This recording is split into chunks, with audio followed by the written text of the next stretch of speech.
During the chaos of World War II, soldiers and survivalists faced more than bullets and bombs. They battled the elements, often trapped in forests, mountains, or snowy landscapes with minimal supplies. One of the most critical skills for survival in these conditions was fire, not for cooking alone, but for warmth, signalling, and maintaining morale. Yet starting a fire in the rain, snow, or damp wood was a constant challenge. That's where a seemingly simple yet ingenious invention came into play. A survival fire paste made from materials almost anyone could find. Though nearly forgotten today, this paste became a lifeline in countless field operations and offers lessons still relevant for backyard enthusiasts and survivalists alike. Why conventional fire starting often failed in World War II conditions. Standard fire-starting materials like dry twigs or kindling were unreliable in wet or snowbound environments. Soldiers frequently carried matches, but these were vulnerable to moisture. Flint and steel required skill and often failed under stress. Even small stoves could be difficult to ignite in heavy snow or high winds. Field manuals and veteran accounts from Europe, North Africa, and the Pacific all highlight the same problem. Fire was life, but fire was fragile. A method that stored energy in a concentrated, moisture-resistant form became essential. What World War II fire paste was and why it worked. The survival fire paste of World War II was deceptively simple. A thick, spreadable substance composed of wax, powdered fuels, and sometimes oils or resin. Its genius lay in combining flammable elements in a stable, malleable form. Unlike loose tinder that could scatter or get wet, the paste retained its shape, burned consistently, and could even be applied to surfaces to start fires in tricky conditions. Soldiers could scoop a small portion onto a rock, bark, or metal, ignite it, and maintain a reliable flame long enough to ignite larger kindling. The paste essentially concentrated firepower into a portable, highly efficient package. So, let's talk about how the materials were chosen for accessibility and effectiveness. Each component of the paste served a distinct purpose, you know. Wax or fat acted as a binder and fuel source, holding everything together while burning slowly. Powdered wood, charcoal or sawdust provided rapid ignition and, well, a steady flame.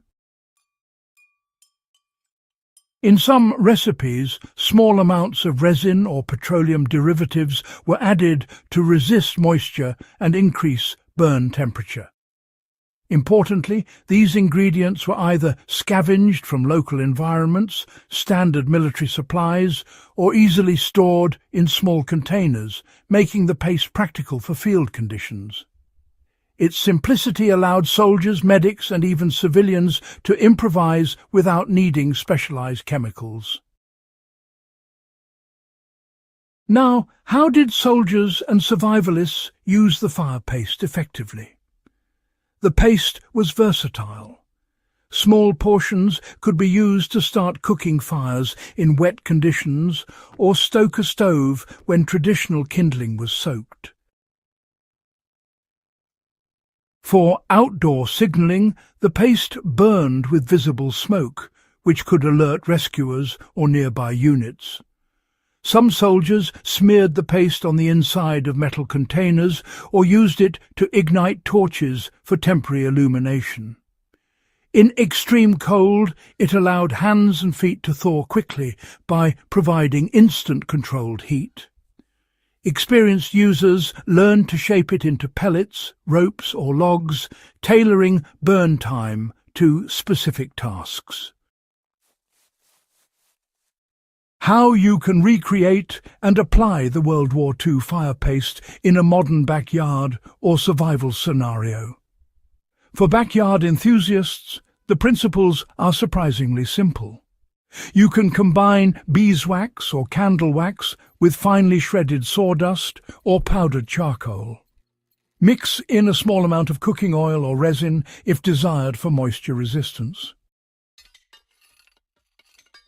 Heat gently until the mixture binds into a thick moldable paste, then allow it to cool in small containers or silicone molds. In practical use, smear a pea-sized amount on kindling, place it under sticks or logs, and light. It burns slowly and reliably, even when wood is damp. You can create different shapes for longer burn times or easy storage, perfect for camping, emergency kits, or backyard fire pits when wood is slightly wet. So, why is this forgotten technique still relevant today? Well, the World War II fire paste teaches us, some critical lessons about efficiency, adaptability, and resourcefulness. In survival or preparedness contexts, it demonstrates that fire doesn't have to be complicated or high-tech. Concentrating fuel in a malleable, portable form reduces reliance on perfect conditions and, really maximizes your chances of success. Beyond survival, experimenting with fire paste also improves your understanding of combustion, energy storage, and improvisation. Skills that remain valuable for educators, historians, and, enthusiasts of practical survival. How to make fire paste part of your survival mindset. Building and storing your own paste encourages proactive thinking about emergency preparedness. Unlike matches or lighters, which can fail, the paste is durable, compact, and reusable. Knowing how to apply it effectively transforms fire from a fragile resource into a reliable tool.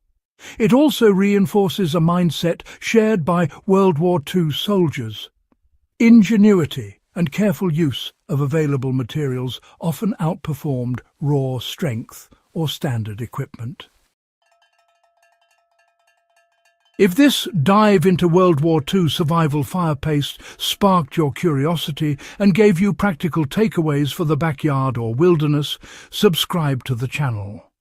Share this video with fellow history buffs, survivalists, and DIY enthusiasts so these lost techniques remain alive, useful, and ready for anyone who wants to master fire under any conditions.